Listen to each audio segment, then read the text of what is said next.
신앙생활을 하다 보면 하나님께서 우리의 목자가 되셔서 우리를 잔잔한 물가로 그리고 푸른 초장으로 인도하실 때가 있지만 때로는 사망의 음침한 골짜기를 통과하게 하실 때가 있는 것 같습니다. 잘 아시겠지만 어젯밤은 저나 제 아내가 지나온 인생 가운데 경험했던 가장 참혹하고 힘들었던 밤으로 기억될 것입니다. 도저히 있을 수 없는 일이 일어났습니다. 전 세계에서 신년 음악회를 기다리고 있던 수많은 성도님들에게 얼굴을 들 수 없는 부끄러운 일이 되어버리고 말았습니다. 한국교회 수많은 목사님들이 매일 주일 예배를 앞두고도 기대를 가지고 기다리셨고 그 목사님들 교회의 성도님들에게 꼭 들어가서 보라고 독려하셨던 그 담임 목사님들의 얼굴에 먹칠을 한 꼴이 되어버렸습니다.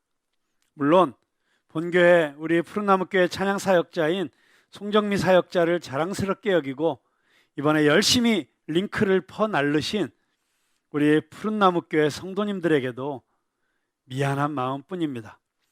입이 10개라도 할 말이 없습니다. 정말 죄송합니다. 기대하며 응원한 찬양 사역자들에게도 자기 일처럼 홍보하고 알려주신 많은 분들이 있었죠. 우리 유정현 선가사님, 또 복음의 전함의 고정민 장로님 비롯해서 많은 분들에게도 큰 마음의 빚을 지게 되었습니다. 또 이 일을 위해서 정말 자기 일처럼 헌신적으로 이 콘서트를 준비해 준 너무 좋은 스태프진들이 이번에 함께 일했는데요. 우리 안찬영 교수님, 조병범 목사님, 또 음향감독 권성영 집사님, 조명감독 박현정 대표님, 우리 교회 송문정 음악감독님을 비롯한 모든 스태프들, 뮤지션들, 그분들의 그 헌신에 제대로 보답을 하지 못한 것 같아서 너무 미안하고 정말 용서를 구하고 싶습니다. 살면서 이렇게 참담하고 난감한 일을 과연 몇 번이나 당할 수 있을까 싶을 정도로 어려운 밤이었습니다.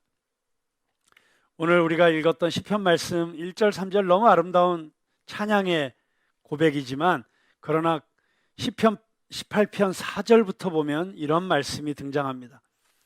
사망의 줄이 나를 얽고 불의의 창수가 나를 두렵게 하였으며 수월의 줄이 나를 두르고 사망의 올무가 내게 이르렀도다.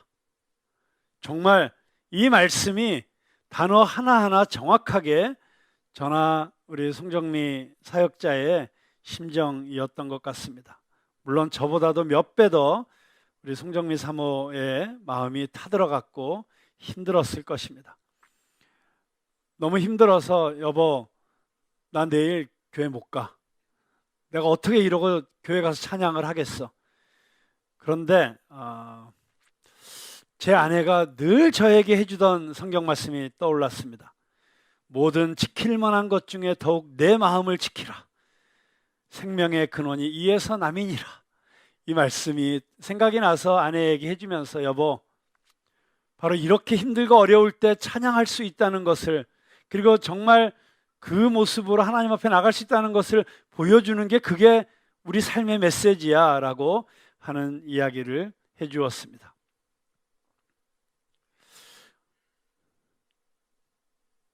왜 이렇게 되었지? 분노, 부끄러움, 원망, 후회, 자책, 이 모든 감정이 한꺼번에 몰려오는 시간이었습니다. 도망가고 싶고 이 악몽에서 빨리 깨어나고 싶고 뭐 더 말하지 않아도 어떤 마음이었을지 짐작하시죠. 그런데 놀랍게도 그렇게 힘들고 고통스러웠던 그 시간이 지나면서 조금씩 특별한 은혜의 시간으로 바뀌어 가고 있었습니다. 제가 요즘 어떤 내용의 기도를 시작했냐면요. 제가 캐나다에서 설교학 공부를 할 때 그때 아주 유명한 설교학 교수님이 이런 말씀을 해준 적이 있습니다. 그때 한 학생이 이런 질문을 했어요. 교수님, 제가 교회에서 어린아이들을 가르치고 있는데 제가 아이들에게 가르친 대로 제가 살지를 못합니다. 그런데 제가 계속 설교를 할 수 있는 자격이 있는 걸까요? 라고 질문을 했을 때 그 교수님이 이런 대답을 하셨어요. 설교자는 가나안 땅 이쪽에서 요단강 건너편 광야에 있는 이스라엘 백성들에게 자, 여기로 건너오라고, 여기 건너오면 젖과 꿀이 흐르고 있다고 그렇게 초청하는 사람이 아니고, 백성들과 함께 광야에 서서 요단강 저편 가나안 땅을 바라보면서 우리가 저기로 가면 놀라운 축복의 자리가 기다리고 있다고 손가락으로 가리키는 사람이다. 그러니까 설교자가 꼭 설교한 내용대로 이미 살고 있어야만 그렇게 설교할 수 있는 것은 아니다. 겸손하게 나도 아직 저 땅에 못 들어갔지만 우리 같이 갑시다 라고 설교하는 게 설교자다라고 해주시는데, 그때 제 마음에도 굉장히 그게 위로가 되더라고요.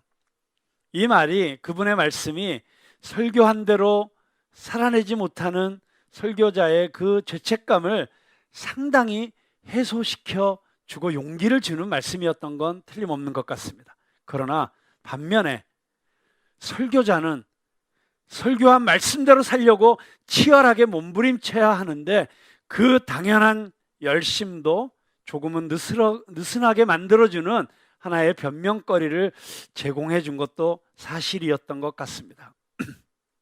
그래서 저도 설교자로서 살아왔던 지난 세월을 이렇게 돌이켜보면 제가 설교한 대로 그 말씀대로 살아내려고 몸부림쳤던 그 노력이 너무 부족했었던 것이 아닌가, 이런 반성이 자꾸 되는 것이었어요.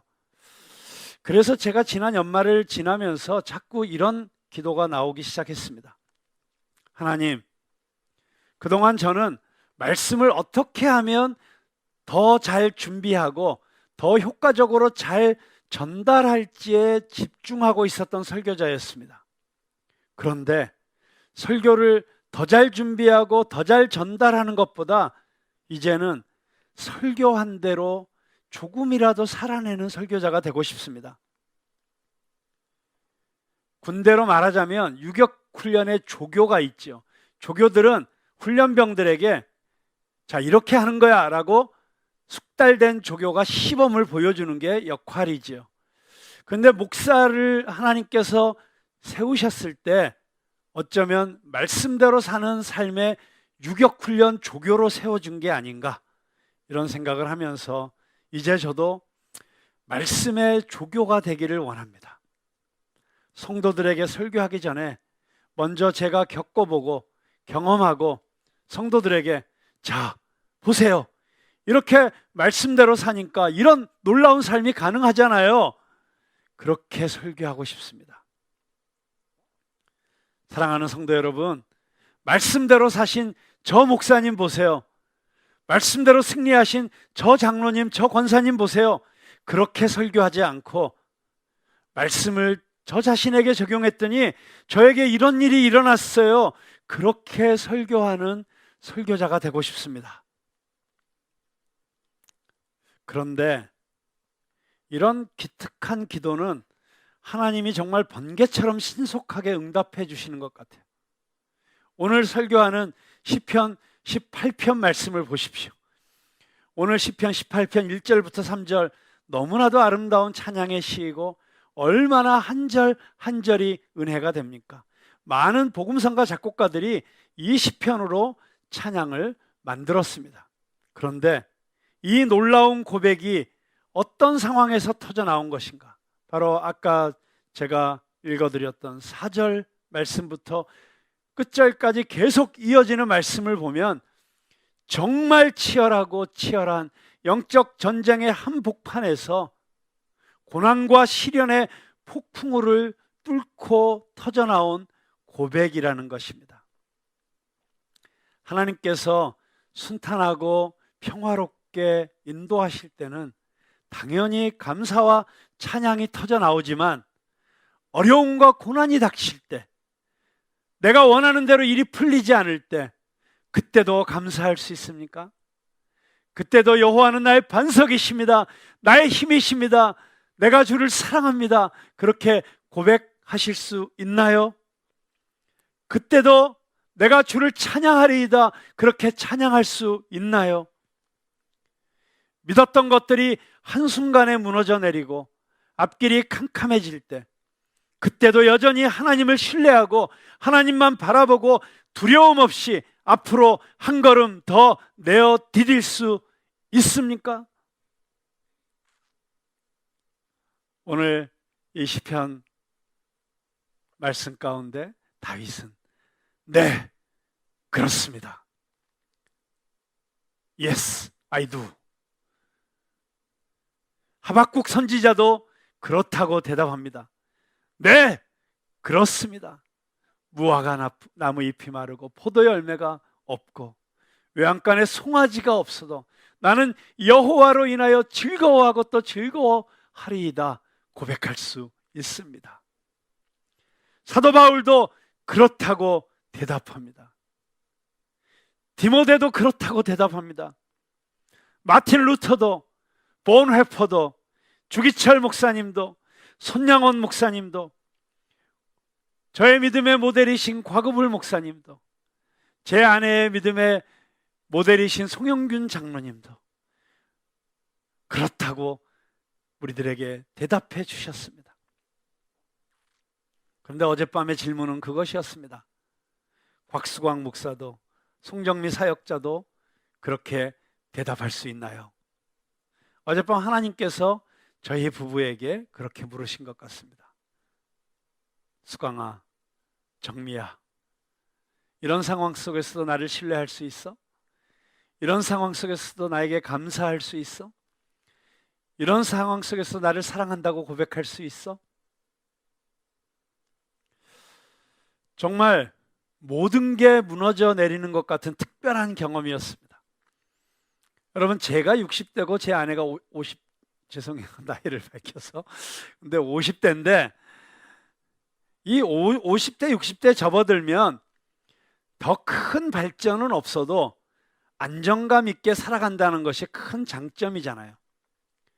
크게 망할 일은 웬만하면 안 할 수 있는 경험과 지혜가 있는 거죠.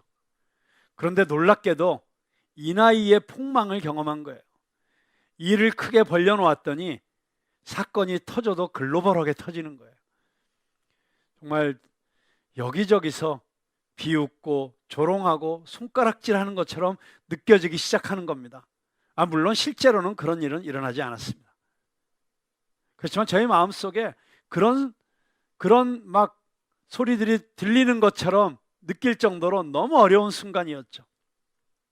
그런데 놀랍게도 그 순간 저희 부부를 붙잡아준 하나님의 도움의 손길들이 있었어요.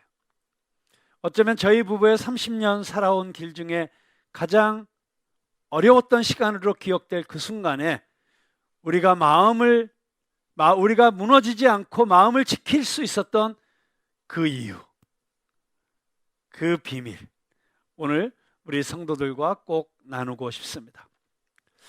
첫째는 그런 상황 속에서도 흔들리지 않고 2시간씩이나 기다려주고 기도해주고 위로의 메시지를 전해준 수많은 믿음의 동역자들이 있었다는 것입니다.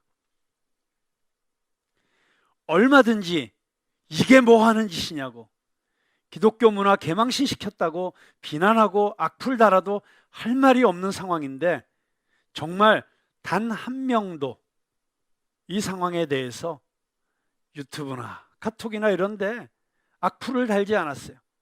물론 먼저는 저와 저희 부부 그리고 또 이 일을 함께 준비한 모든 스태프들이 철저하게 반성하고 회개하고 다시는 이런 일이 일어나지 않도록 최선을 다해야겠지만, 그리고 아무도 대놓고 비난하지 않았으니 참 다행이다, 그리고 그냥 적당히 넘어가려고 이런 말씀을 드리는 게 아니고, 다만 그 순간 누구라도 악플을 달고 비판하거나 조롱하는 글을 달았다면 정말 견디기 힘들었을 거예요. 그런데 처음 시작할 때 1000여 명 조금 넘는 시청자가 들어와 있었는데, 사실 지난번 크리스마스 콘서트 때는 시작할 때 500명도 안 들어와 있었어요. 거의 2배가 넘는 사람들이 시작할 때 들어오면서 정말 많은 사람들이 기대하고 있구나 라고 하는 이런 너무 좋은 분위기에서 출발을 했는데, 처음에 15분 늦게 시작합니다. 사실 그것만으로도 갑자기 미안한 마음이 들고 죄송했는데, 15분이 지나도 30분이 지나도 송출이 되지 않으면서 많은 사람들이 빠져나가기 시작하더라고요.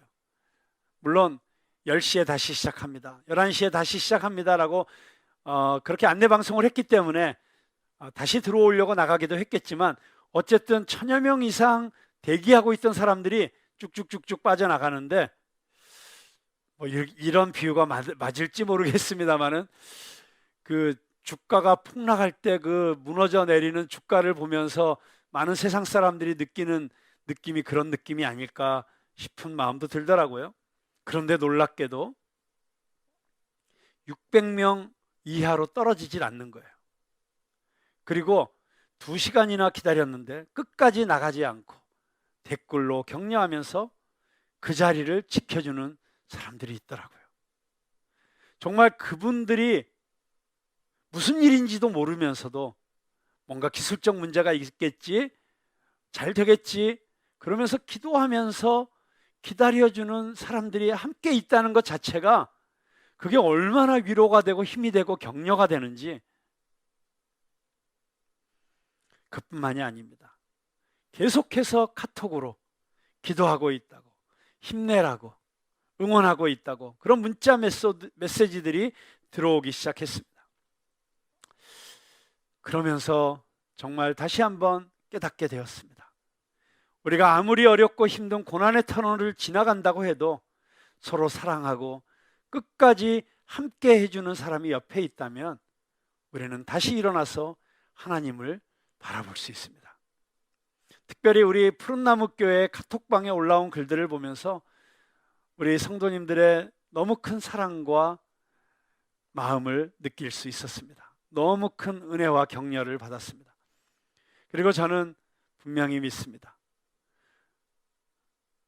우리 푸른나무교회 성도들이 목회자들이 되었던, 또 중직자들이 되었던, 우리 성도님들이 되었던, 어떤 어려운 일이 닥쳤을 때, 이런 힘든 시간을 지나가게 될 때 우리가 끝까지 함께 해주는 가족이 되어줄 수 있다면, 가족의 마음으로 끝까지 옆에 서 있어 줄 수 있다면, 그러면 우리는 그 성도의 교제 때문에, 그 성도의 사랑 때문에 마침내 승리하게 될 줄로 믿습니다.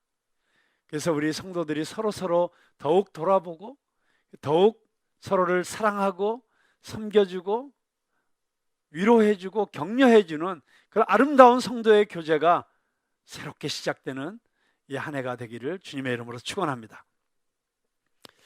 두 번째로, 그 어려운 시간을 통해서 주님께서 우리에게 주신 큰 위로가 있습니다. 그것은 바로 저희들이 평생 동안 듣고 암송하고 묵상한 성경 말씀들이 순간순간 떠오르는 것입니다. 그리고 그 말씀들 하나하나가 위로가 되고 격려가 되고, 지금 이 순간 어떻게 생각해야 되고, 무엇을 어떻게 기도해야 되고, 지금 어떤 대안들을 마련해야 되는지, 그 당황스러운 상황 속에서도 오히려 평안하게 침착하게 생각할 수 있는 버팀목이 되어 주었습니다. 제가 지난 30여 년 결혼 생활을 해오면서 제가 한 가지 신뢰하고 있는 것이 있습니다. 그래서 무엇이냐면, 물론 이런 크고 작은 어려운 시간들이 왜 우리 인생 가운데 없었겠어요. 그런데 많은 시간 어려움이 있었음에도 불구하고 언제든지 우리 송정미 사역자를 제가 옆에서 가까이 지켜보니까 말씀으로 모든 상황을 해석해내고 이겨내는 특별한 은사가 있더라고요. 그래서 제가 사실 1차적 당사자는 아니었기 때문에 그렇지만 부부 일심동체이기 때문에 저희가 똑같이 겪고 있었지만 제가 아무래도 제 아내를 걱정하는 입장이 되어서 제 아내를 바라보면서도 역시 그 어려운 시간 결국은 말씀으로 이겨내고 기도하면서 그 모든 상황들을 극복해내는 모습을 옆에서 지켜볼 수 있었습니다. 그리고 오늘 아침에 나와서 찬양하라 내 영혼아 찬양하는 모습을 보는데 너무 은혜가 되더라고요. 저 찬양이 그냥 나오는 찬양이 아니구나. 정말 오늘 드린 찬양하라 내 영혼아 내 속에 있는 것들아 다 주를 찬양하라, 그 고백은 정말 놀라운 찬양의 고백이었다고 생각을 합니다. 정말 이런 어려운 상황 속에서 우리를 살리고 우리를 붙잡아주고 우리로 다시 일어서게 하는 힘은 하나님의 말씀인 줄로 믿습니다. 특별히 부산 사직동 교회를 최근에 은퇴하시고 서울에 올라오셔서 살고 계시는 김철봉 목사님께서 손수 1000명이 넘는 지인들에게 콘서트 링크 보내셨다고 기다리고 있습니다, 기대하고 있습니다 라고 저에게 콘서트 시작하기 전에 문자를 보내주셨는데 본인도 얼마나 난감하셨겠어요. 그런데 한참 정신없이 이거 어떡하지 허둥지둥하고 있는데 목사님께서 카톡을 보내셨어요. 카톡에는 이렇게 적혀 있었습니다. 로마서 8장 28절. 우리가 너무 잘 아는 말씀이죠. 하나님을 사랑하는 자 곧 그 뜻대로 부르심을 입은 자들에게는 모든 것이 합력하여 선을 이루느니라. 목사님께서 작년에 은퇴하셨는데 은퇴하기 시기 전까지 평생 동안 목회하시면서 얼마나 많은 산전수전을 겪으셨겠어요. 그런데 그 산전수전을 겪으신 목사님의 평생의 믿음과 삶의 엑기스처럼 나온 말씀이 바로 로마서 8장 28절이었다고 저는 생각합니다.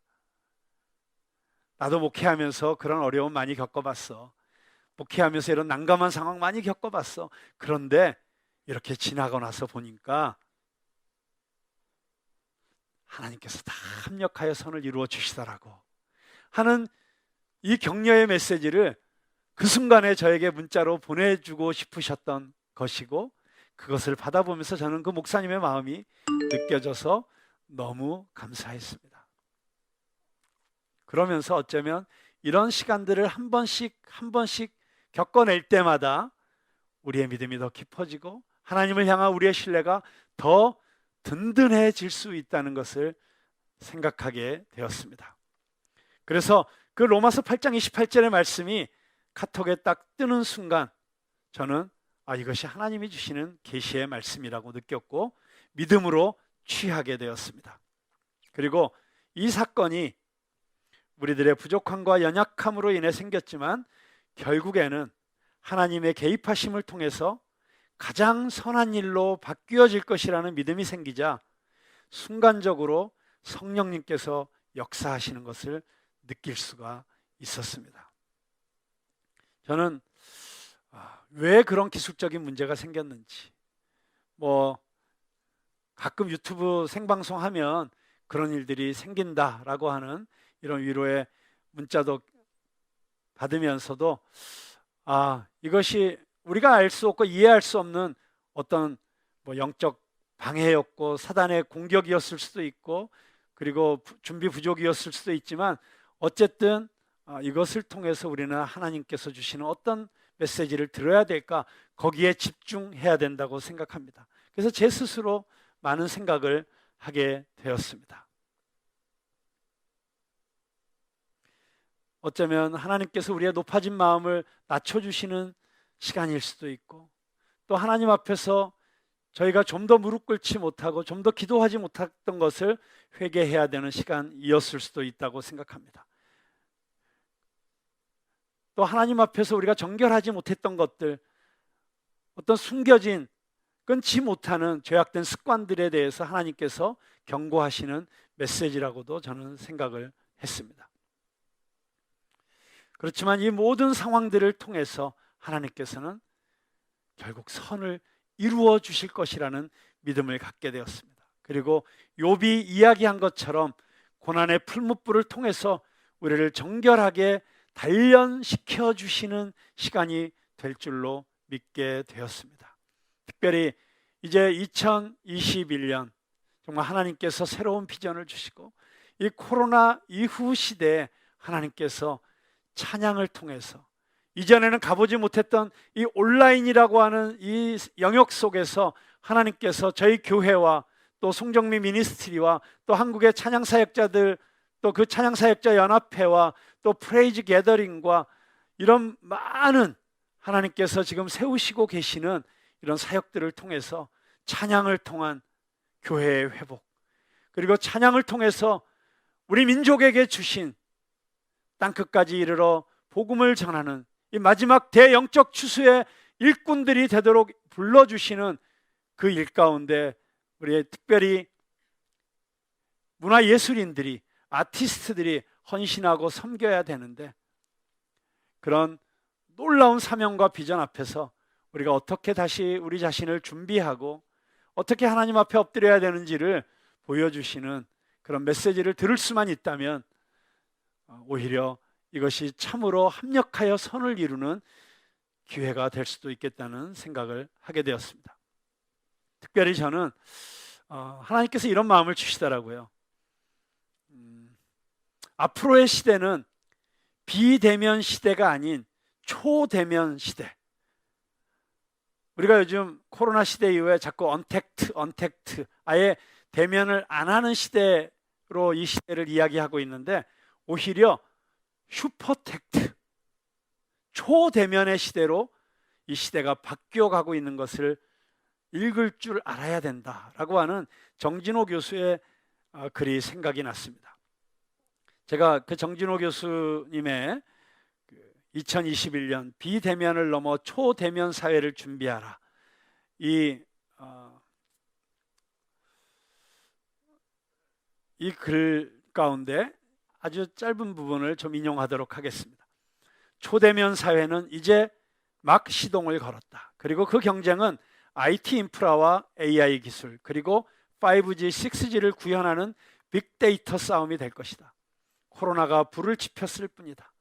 백신이 개발되고 코로나가 잠잠해지면 이전의 대면 사회로 원위치로 돌아갈 것이라고 기대하는 그 순간, 그 사람, 그 학교, 그 교회, 그 회사, 그 조직, 그 국가는 이제 초대면 사회의 경쟁에서 후진으로 밀려날 것이다. 그 변화의 바람은 정치와 비즈니스와 유통산업, 교육과 종교, 문화예술과 체육 및 관광 등 분야를 망라하여 폭풍처럼 밀어닥칠 것이다. 지금은 혁명의 전환기다. 그래서 덜어는 부작용과 불만 섞인 항의와 저항이 있을 수밖에 없다. 그러나 폭풍은 그 모든 것을 잠재울 것이다. 종교계의 개혁도 가히 상상을 초월할 것이다. 그리고 우리 한국 교회 안에 어떤 변화가 올지에 대해서 길게 쓰셨는데 그건 생략하고, 그런데 이제 코로나로 인해 강제로 2000년 전에 선포되었던 초대면 예배가 현실로 다가오기 시작했다. 바야흐로 빛의 속도로 움직일 때 일어나는 현상, 유비쿼터스 예배 시대가 도래했기 때문이다. 예수는 십자가를 지기 직전 마지막 때에 되어질 일에 대하여 제자들에게 이렇게 가르쳤다. 마태복음 24장 26절 27절 말씀.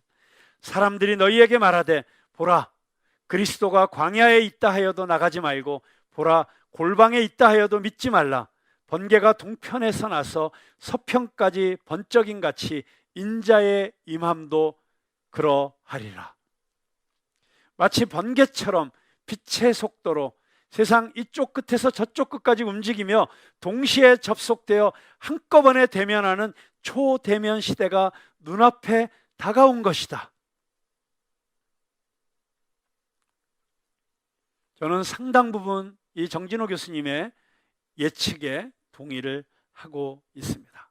그리고 이러한 시대에 하나님이 주시는 새로운 선교의 기회가 펼쳐지게 될 터인데, 특별히 문화예술의 영역을 통해서 선교하고자 하는 사람들에게는 이제 피할 수 없는 현실이 될 테인데, 어떤 의미에서 그 일을 가장 앞장서서 먼저 시도하고 먼저 펼쳐나가 얻기 위해서 시도했던 그런 모든 시도들 가운데 어쩌면 꼭 피치 못하게 한 번씩은 겪고 넘어가야 되는 그런 어려움이 아니었나 하면서 꼭 예방주사를 맞은 그런 느낌입니다.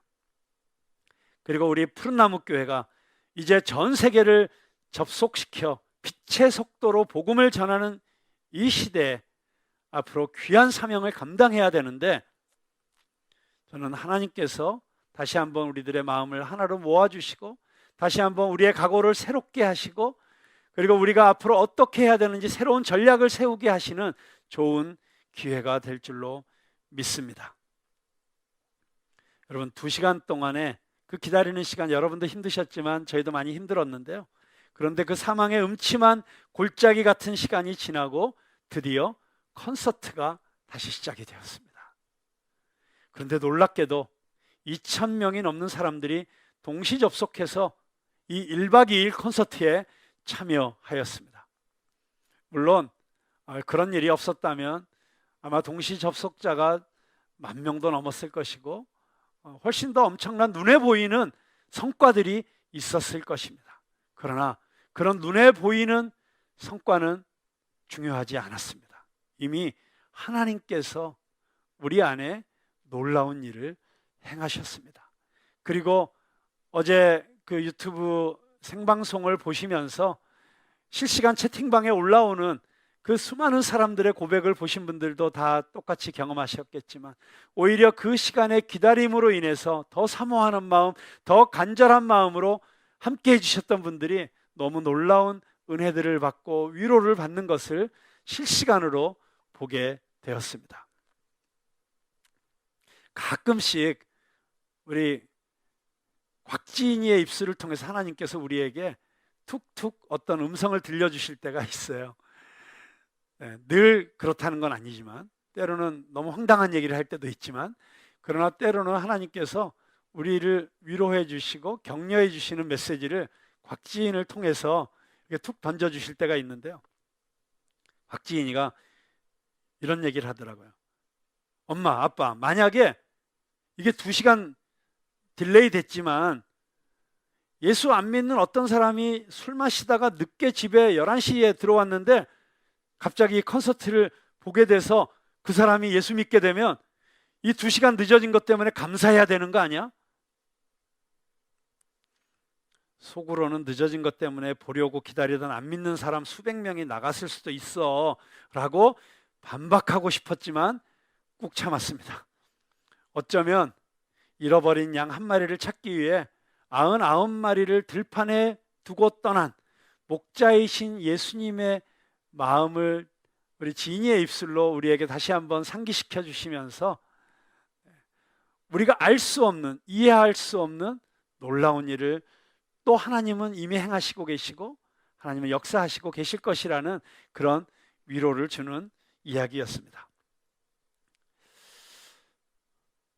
이 11시부터 시작된 콘서트가 12시를 넘어서 계속되면서 점점 하나님께서 우리 마음 가운데 평안도 주셨고, 그리고 또 많은 사람들이 함께 은혜 받는 모습을 보면서 정말 하나님께 감사의 찬송을 올리게 되었고요. 그리고 오늘 이 시편 18편 1절부터 3절에 있는 고백처럼 여호와는 나의 피할 바위가 되시고 우리의 산성이 되시고, 이 어려운 상황 가운데서 하나님이 모든 사람들의 마음을 하나로 묶어주셨고 서로 격려하게 하셨고, 그리고 오히려 더 큰 은혜를 경험하게 하시는 하나님의 신실하심, 그 하나님의 은혜를 찬양하지 않을 수가 없었습니다. 근데 그렇게 한숨 돌리고 나니까 이미 하나님께서 이미 음성을 들려주시고 준비시켜 주셨다는 것을 깨닫게 되었습니다. 여러분, 하나님께서는 이건 이제 저의 경우의 이야기인데요, 하나님께서는 모든 것을 통해서 말씀하시고 음성을 들려주실 수 있다는 사실을 믿으십니까? 네, 하나님께서는 물론 가장 중요한 하나님의 말씀의 통로는 성경이죠. 항상 성경을 통해서 가장 직접적으로 분명하게 우리에게 하나님의 뜻을 알려주십니다. 그러나 하나님은 다른 많은 것들을 통해서, 가까운 사람들의 입술을 통해서, 또는 지나가는 사람들의 말을 통해서, 내가 모르는 사람들을 통해서도, 또는 드라마의 대사를 통해서도, 신문 기사를 통해서도 얼마든지 우리에게 말씀하실 수 있고 하나님의 음성을 들려주실 수가 있습니다. 어제 우리 교회 목회자들이 다 죽다 살았습니다. 교육관에 보일러가 동파되는 바람에 물난리가 나가지고요, 갑자기들 교육관에 몰려들어서 그 물을 빼고 청소를 하고 그 난리법석을 치고 있는데, 저는 제 조카 결혼식에 참석하느라고 그 시간에 여기서 400km가 떨어진 진도 그 섬의 제일 끝자락에 있었습니다. 실시간으로 카톡으로 중계되는 이 교육관 상황을 보면서 너무 힘들더라고요. 그래서 결혼식 끝나고 이미 달려와봤자 늦은 시간이었지만, 또 콘서트가 9시에 시작되니까 조금이라도 빨리 가서 늦기 전에 도착해야겠다고 화장실도 가지 않고 열심히 달려오다가 결국은 어쩔 수 없어서 정안이라는 휴게소에 들리게 되었습니다. 그리고 정말 화장실만 잠깐 들리고 그 옆에 있는 모든 그 유혹 덩어리들, 소떡을 비롯해서 다 눈도 쳐다보고 눈길도 주지 않고 걸어 나왔는데요. 그런데 그 짧은 시간 화장실에 있는 동안에 하나님께서 놀라운 메시지들을 저에게 주셨어요.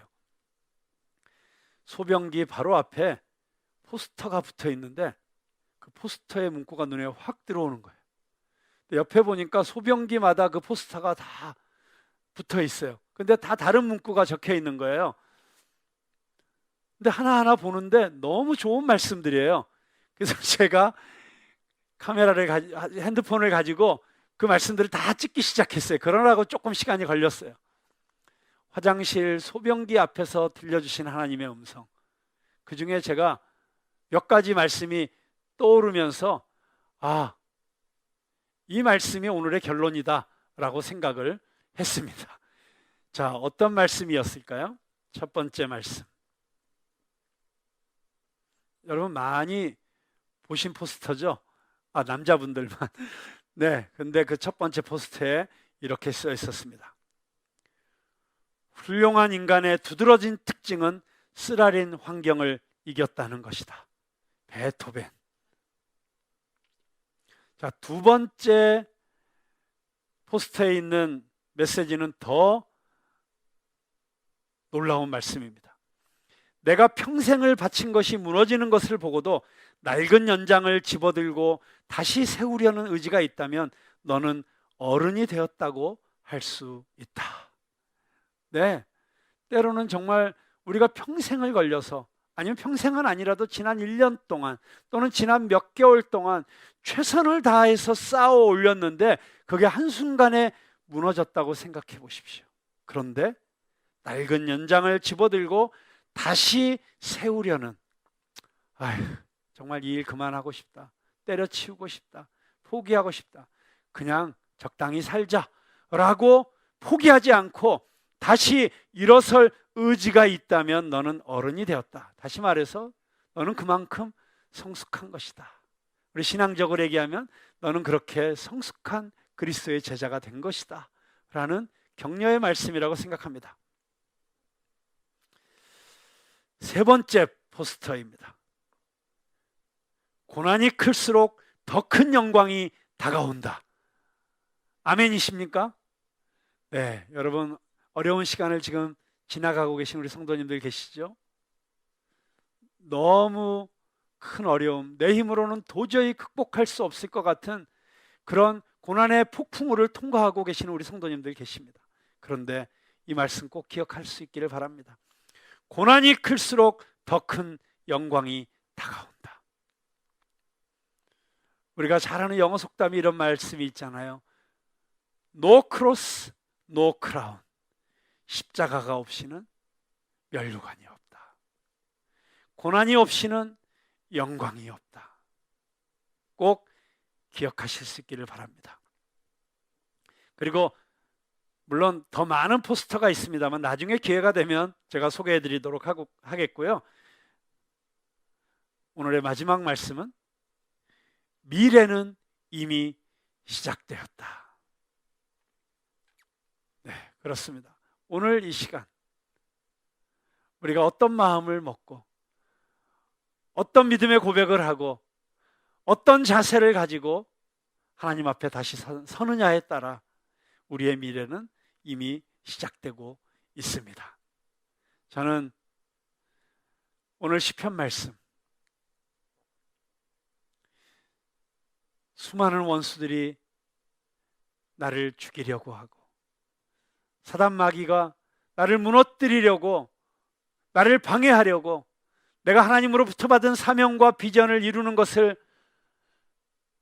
방해하기 위해서 발악을 하고 발버둥을 치는 상황 가운데서 많은 시련과 어려움과 상처가 있다고 할지라도 우리는 어떤 상황 속에서도 나의 힘이 되신 여호와여, 내가 주를 사랑하나이다.